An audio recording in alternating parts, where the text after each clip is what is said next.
again. So, yeah, so it's pulling from here to there, and then you pull, and then you just become aware of the energetic reaction to that, and then you just tune the energy to that mechanic to amplify the feeling of energy. So energy first, add the mechanic gently, more and more body mechanic, more and more energy. When you let it go, you're back in the physical world and the physical body, and then pluck the joints and go into that magnetic feeling. The state of consciousness changes, the feeling of the body changes. It's like you're a cork on the ocean quality. It's floating in that magnetism.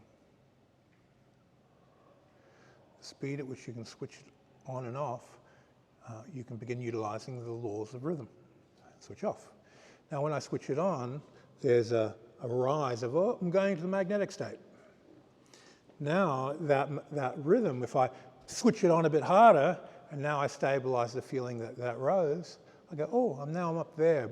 Where if I did it slowly, you have this slow incremental gathering of energy.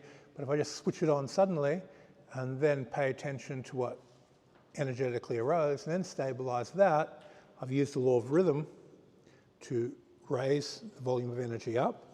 And then I've used attentiveness to own that higher level of energy. So now just switch it on suddenly, pay attention to the magnetism, and hold it and take ownership of what you feel. So you're teaching your body to remember ownership of a high level of magnetic energy, or a higher level of magnetic energy than previous.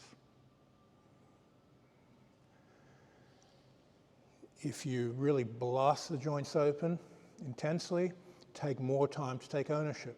If it's very gentle switching on, you already own that level, so you don't have to spend a lot of time owning it.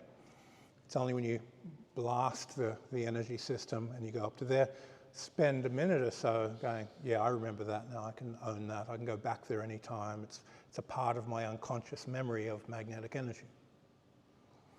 And the unconscious memory is what allows you to go back to places.